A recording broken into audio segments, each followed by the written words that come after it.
Hubo un tiempo en un pueblo donde se realizaban procesiones a la orilla de un río donde se erigían unas sandalias bordadas con piedras color fucsia. Allí iban las parejas, madres para pedir por sus hijos y hijas. Iban a pedir por amor, pero no pedían por amor verdadero, porque solemos decir la justicia más justa, la felicidad más pura, pero no se necesitan adjetivos ni superlativos. La justicia es justicia, la felicidad es felicidad. Por lo tanto, el amor es amor, es energía pura, pero son nuestras expectativas, nuestros miedos que marcan los condicionamientos.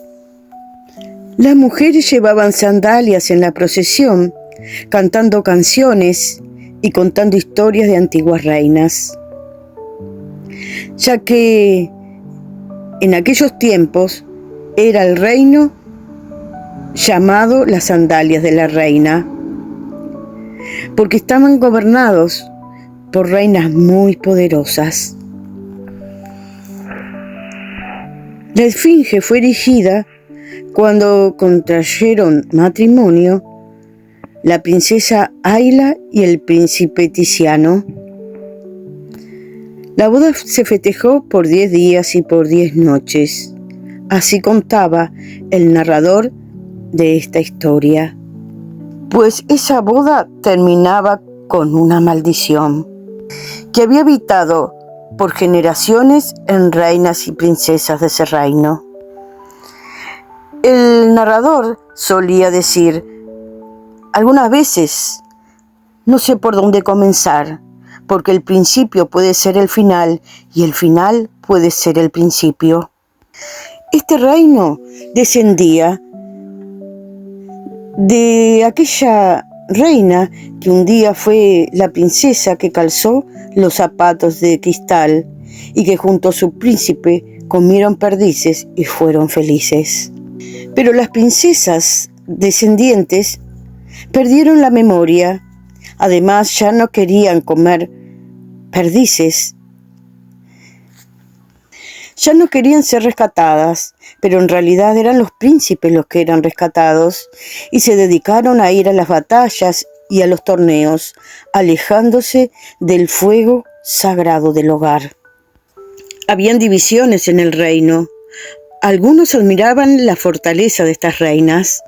Este grupo veía en las reinas guerreras un símbolo de poder y de independencia y quizás una liberación de los roles adjudicados tradicionalmente. Celebraban sus victorias y consideraban su valentía un orgullo para el reino. Otros sentían que se había perdido la conexión y la empatía. Ese grupo sentía que las reinas, al enfocarse en batallas y torneos, se habían distanciado de las necesidades y sentimientos del pueblo. Añoraban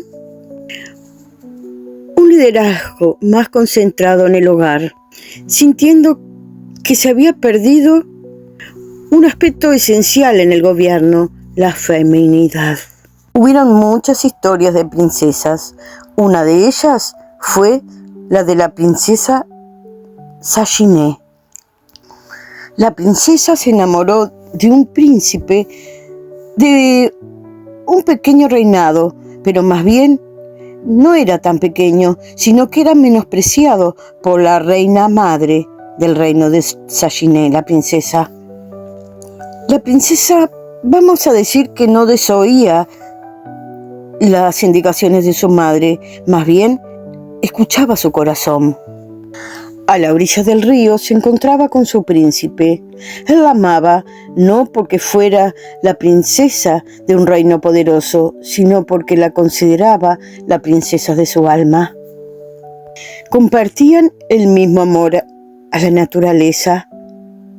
La princesa danzaba con sus zapatillas bordadas de color fucsia a la orilla del río. Cuando el príncipe la miraba, sentía como una brisa fresca en su rostro y más allá.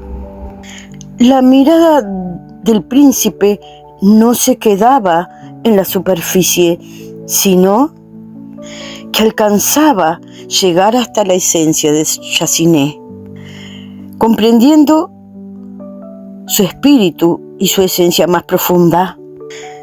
Era una mirada que la hacía sentir a la princesa valorada en su totalidad. Compartían los silencios, también compartían los sueños, aunque no fueran los mismos. Compartían los silencios, seguía relatando el anciano. Mantenían una relación profunda donde se sentían cómodos uno con el otro, donde no eran necesarias las palabras para sentirse conectados. Una comprensión tácita de aceptación. En esos silencios podían ser solamente ser. Y en aquellos sueños, aunque no fueran los mismos, también era aceptación y un cuidado de la individualidad del otro. Cuando ellos estaban juntos a la orilla del río, parecía que la orilla se llenaba de flores amarillas que resplandecían con nuevos brillos. Un día de esos, el príncipe le anunció a la princesa que debía de partir, pero que en la luna llena de enero se encontrarían nuevamente allí. Y así pasó el tiempo.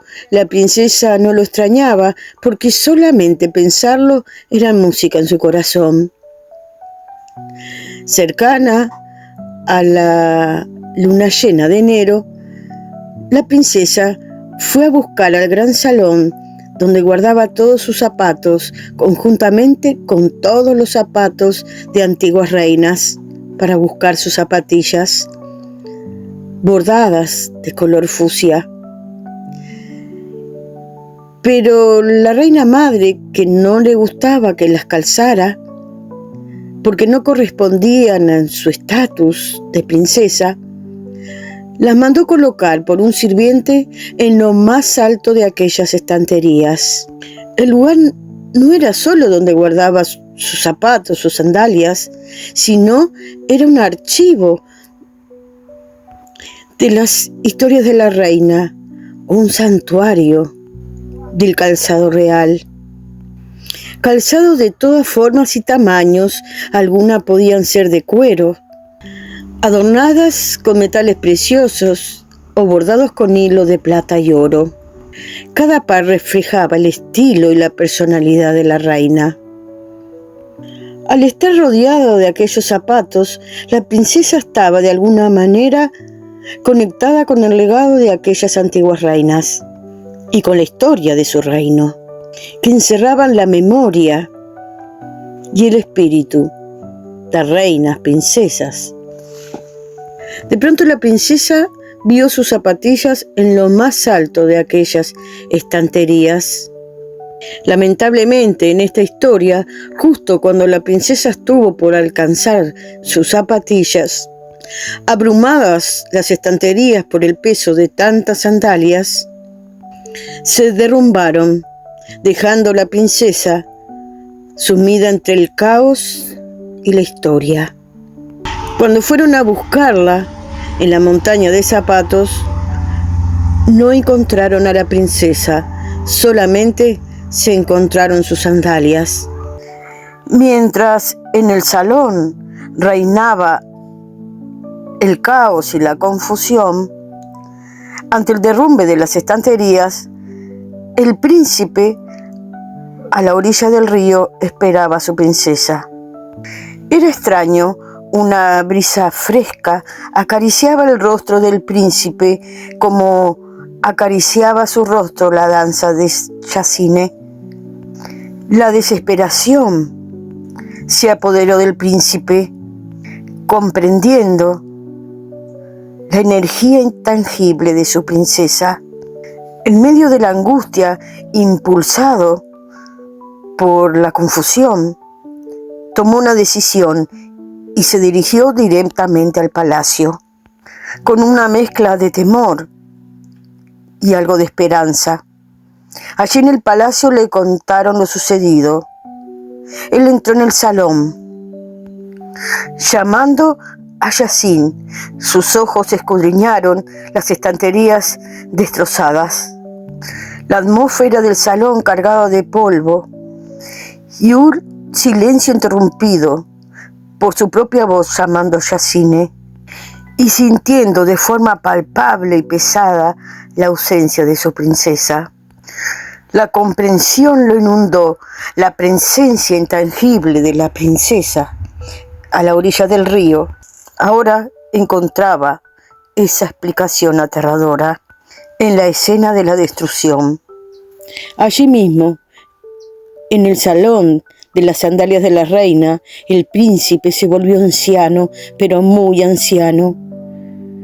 Cuando llegó al río nuevamente, convertido en príncipe, supo lo que iba a suceder. Pasarían muchos años, muchísimos, antes que pudiera reunirse en otra dimensión, en otro espacio-tiempo, con la energía de Sayine, su princesa, pero estaba seguro que allí quedaría grabado su amor. Mientras tanto, en el palacio, la reina madre mandó cerrar para siempre las puertas del gran salón, para evitar el dolor y también para que ninguna princesa rebelde quisiera hacer lo mismo, encerrando allí la memoria. Fue así que aquel sirviente cargado de culpa por haber sido él el que puso las sandalias en lo más alto de la estantería, que no quiso que se perdiera la memoria de ese amor auténtico, quien comenzó a escribir las memorias de las princesas del reino, historias que traspasó antes de morir luego a su hijo y este a su hijo, y así sucesivamente. Así como hubo descendientes de las reinas, también hubieron descendientes de esos sirvientes. Así contaba la historia el nuevo sucesor. La vida es un ciclo, no solo en el universo, también en el fractal humano. Estos se replican en diferentes escalas dentro de nosotros mismos, en nuestras células, en nuestros pensamientos, en nuestras emociones, en nuestros ritmos biológicos. Así como un fractal repite infinitamente sus formas en diferentes tamaños, la vida humana también exhibe patrones cíclicos. Y así fue como se repitieron esos patrones en reinas poderosas y princesas rebeldes. Así como una historia puede ser silenciada y dejar espacios cerrados, el anhelo del espíritu puede resurgir en las futuras generaciones. Aunque reinas y princesas ya habían olvidado la costumbre de comer perdices, las perdices tenían un significado más allá de la acción. Así cabe contarles, continuaba el relato, el anciano, de explicarles las significancias de comer perdices en los antiguos reinos que ya había quedado olvidado en este tiempo. Un cambio cultural profundo donde esta frase había cambiado sus connotaciones, su significado simbólico. Simbolizaban la prosperidad y abundancia del reino, la satisfacción y plenitud de la vida. Ahora la frase comer perdices y ser felices le sonaba a estas generaciones nuevas como una frase vacía, sin conexión real con sus vidas, y sus experiencias como nuevas reinas ahora forjaban su camino con nuevos valores. Comer perdices no era solo un plato festivo, estaba intrínsecamente ligado a aspectos fundamentales de la vida, representando la prosperidad, la fertilidad. Eran rituales para augurar buenas cosechas en el reino. La conexión con la luna, asociada a los ciclos, a la intuición, a lo femenino. Una profunda conexión espiritual y cosmológica con Malperdices era una forma de fortalecer y honrar la energía femenina. Las nuevas reinas, al enfocarse en las batallas, en los torneos, en la gobernanza propia del reino, se habían alejado de las tradiciones más espirituales y simbólicas de sus antepasados.